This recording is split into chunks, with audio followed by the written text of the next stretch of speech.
За та бүхний өнөөдрийн амар аман гатхыг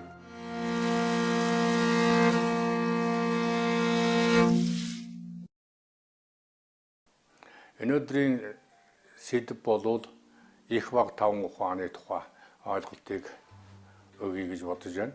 Энэ бол монголчуудын суу ухаан дотор оршдог хамгийн нандин ухаан, соёл, хүмүүжлийн шилмэл төрхийг их баг таван ухаан дотор багцлан мэдээлсэн байт юм аа.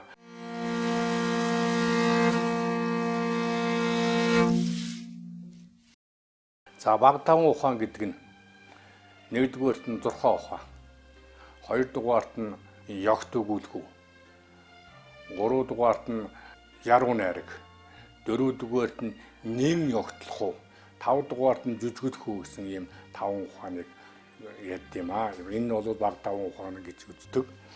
Зурхаа ухаан гэж. Зурхаа ухаан гэдгийг бол бүр хүн төрхөөс нь эхлээд очиж хүмүүжих хүртэлх 13 насны хооронд эзэмшүүлдэг ухааныг зурхаа ухаан гэж байна.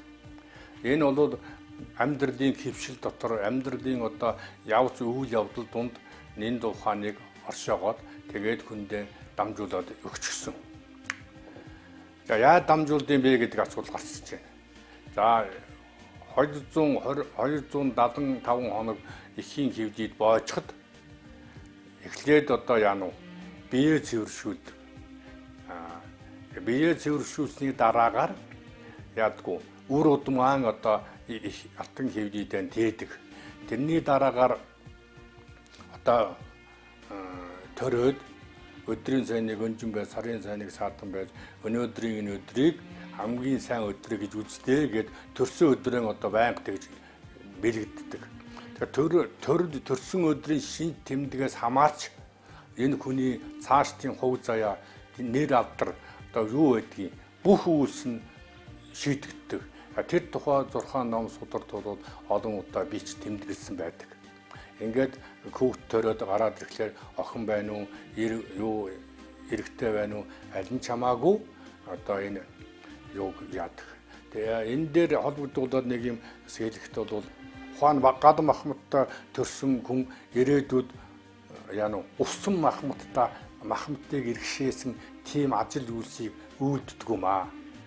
Жишээ нь усан махматтай хүн бензин ч юм уу яадгийг гал иргэшээсэн ийм ажлыг хариуцаад ирэхлээр тэрний бизнес нь ирээсээд шатаад байдаг байхгүй. Устдаад байдаг. Бие биендээ дайсагндаг учраас гэх мэт энэтэйс холбоотой маш олон мэдээллийг энд хийж болно. За дараагийн нэг ухаан бол яруу найраг, зогстойлгоо гэж нэрлэдэг. Хүн байнга яруу сайхан сэтгэл ертөнцийн юмс үзэгдлийг яруу сайхнаар төцөөлж ингэж ярилцаж ингэж хүмүүждэг ёстой. Тэр байгалаас ирж байгаа сав шим ертөнцийн үзэгдэл юмсыг танин ухаарахтан яруу талаас нь хандаж, яруу сайхан сэтгэлийг талаас нь хандаж ингэж байх юм бол тэр ухаан нь хөгж дэлгэрдэг ийм болдог. За дараагийн 3 дахь нэг том юу нь бол ягтлах. Аливаа зүйлийг ягт утгаар илэрхийлж танин ухааруулдаг. Зүгээр ил утгаар нь тэгээд инглигээ зандраад байдаг. Жишээ нь оюун түлхүүрийг том судар бий. Оюун түлхүүр дотор хэлсэн байт юм л да. Арслан мэт ноёдыг барс мэт төшмөл дагна. Барс мэт ноёдыг ирвэс мэт төшмөл дагна. Ирвэс мэт ноёдыг чон мэт төшмөл дагна. Чон мэт ноёдыг үнэг мэт төшмөл дагна гэсэн байна. Ингээд бүр дээр үеэс сургаад өгсөн.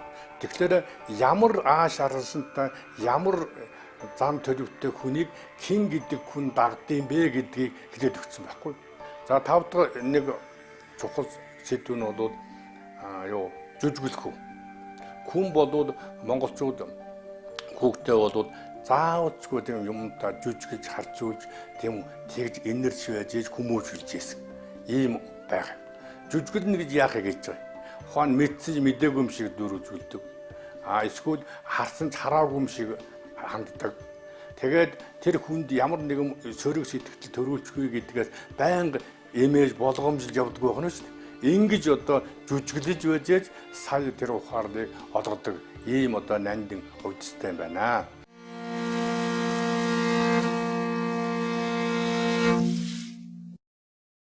За их таван ухаан гэдэг нь юу байд юм бэ гэж. Нэгдүгüүрт нь хэл шинжилэл, хоёрдугаарт нь гүн ухаан, гуравдугаарт нь тэжээхэн ухаан, дөрөвдүгüүрт нь уралдахан ухаан, тавдугаарт нь дотоод ухаан.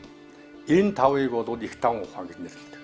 За хэл шинжилэл гэдэг бол зохистой хэлж байгаа үгэн асар нарийн уйлдаа шүтэлцээтэй хийхийг хэлж байгаа.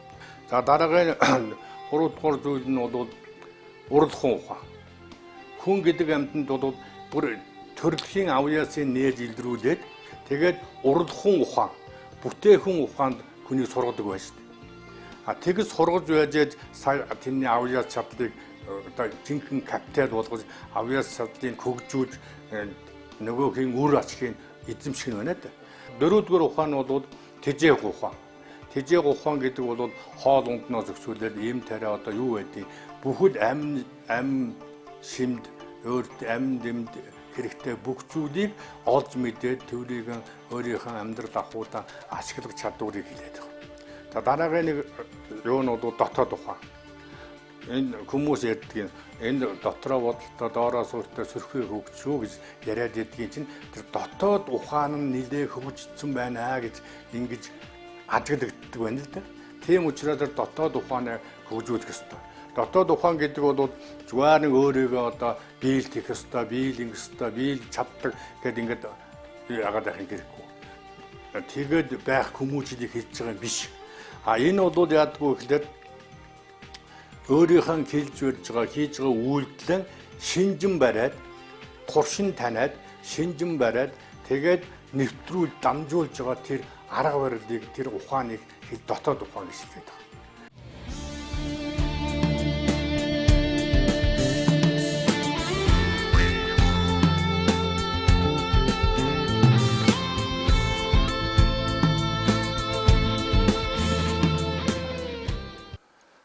За дараагийн нэг сэдв бол одоо би хүн гэдэг амьтны яагаад хүн гажуудаад яагаад одоо ариусаад яагаад бохирдоод байгаагийн шалтгаан руу явж орё гэж ингэж бодож байна л да.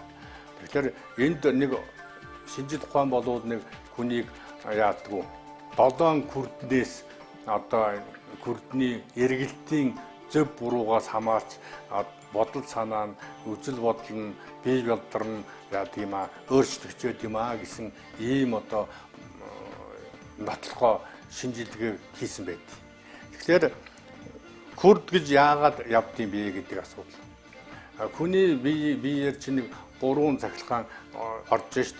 Хамрын баруун талын нөхөр нь нэмэгдсэн нарны энерги нэмэгдсэнийг ороод хамрын зүүн талын нөхөр нь болов яа сарны энергийн хасгах цэнийг ороод тэрийг холвсон голчийн яадгүй сэтгэл буюу күрд гэж нэрлэдэг. Ийм 3 юмны шүтэн барилгааны дунд хүний заан ааш, хүний одоо мах үед, хүний одоо чадамж, хүний одоо эрчим энерги цугларч хуримтлагдчихэд байд юм байна л да.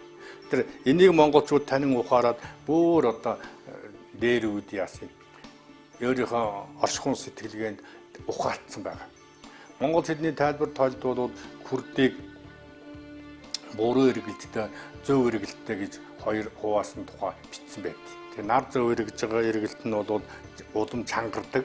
Нар буруу эргэлж байгаа эргэлт нь бол тэр күрдний мөн чанарыг чадамжийг сулруулж байдаг нэг ийм одоо ертөнцийн хуультай ийм юм. Тэр мэдээллийн одоо күрдний мэдээлэл бол гений шинжил ухаанаар нотлогдсон зүйл. Энэ бол уламжлагдаж ингэж одоо бие биедээ дамжиж байдаг ийм одоо зүйл юм л да. Тэгээд 7 күрд тус хүртэн одоо яадгүй өөрийн гэсэн эргэлттэй. Тэр эргэлтийн бол күрдний мөн чанар түүний далд нууцыг одоо танин ухаардаг ийм юм. 300 төрлийн хэмт хөдөлгөөн байдаг гэж одоо тарих судалдаг энэ күрдний судалгааг судалсан эрдэмтдийн ном зохиол бичсэн байна. Ухаан тархины дагуу босоо 7 күрд байна. Тухны дагцны захад 2 күрд байна. Хүзүү, сээр, нурууны талаар 2 босоо 27 хос күрт байдаг. Мөн тус бүрт нь 9 күрд, 5 цул, 6 сав эрэхтэн нийтдээ ингээд 108 күрдтэй юм аа гэсэн.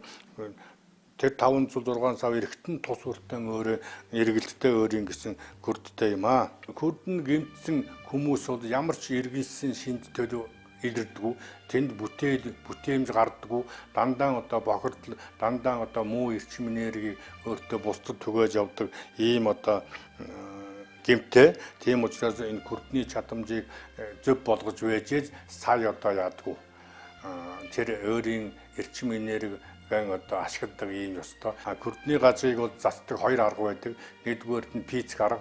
Пиц арга бол одоо бид нэг сайн мэдэнд нуруу нугасны барай засал гэдэг арцэг ёсны барай засал гэж яриад байдаг. Энэ барай заслын дагуу пиц аргаар засдаг. Нөгөөх нь бол пиц арга, нөгөөх нь бэлгийн арга. Нөгөөх нь сэтгэл санаагаараа засдаг. Сэтгэл санаагаараа сайхан байж тэр күрднийхэн одоо эрчим энерги сайжруулдаг ийм 2 янзаар засдаг.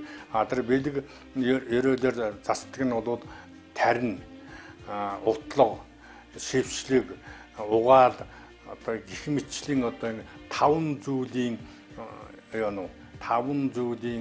одоо ёс заншлыг дагуу энэ одоо заслыг одоо хийдэг. Ингэснээрээ бол тэр хүний күрдэн тэгширч ингэж бэлгүүсний гажиг нь зөв болж ингэж одоо эрүүл сарвал ийм одоо бий болдог. Хэрвээ дээрээ засахгүй болохоор уламжлагдаад тэр гажигтай юм уламжлагдаад байдаг.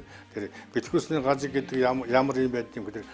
Зөвхөн чочих төдийдл үүсдэг энэ гажгийг бэлгүүсний гажиг гэж нэрлэж байгаа. Бэлгүүсний гажиг нь гажигтай байх юм бол эрүүл мэнд нь сул дорой, ажил үйлс нь бүтэн муудаа, хэмэрэн дороотлоо гэж яриад шүү дээ. Тэр хэмэрэн дороотсон байна, сүнсэн зайлдсан байна гэд одоо манайхны нэг уншлагуудад байдгийн нууц нь бол тэр бэлгүүсний тэнд байж байгаа күрдний гажигтай холбоотой юм аа. Ийм учиртай. Энэ күрдүүдийн хоорондоо шүтэн барилдаж байж сая хүний эрүүл мэнд, сая хүний ажил үйлс тэгшэрч ингэж явдаг ийм номтой.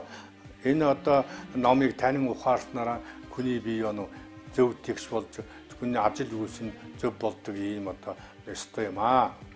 Тэгээ энэ күрдний нууцын тухай би ном бичсэн. Тэр номондоо бол Нэгэл үений гүн ухаан гэдэг ном би хэрвээ одоо уншигч сонирхож үзвэл тэр номын дэлгүүрээс олоод уншаад тэгээд тэр күрдний мөн чанар руу, күрдний нууц руу яваад орох юм бол өшөө илүү их мэдээллийг авах болно гэж ингэж бодож байна.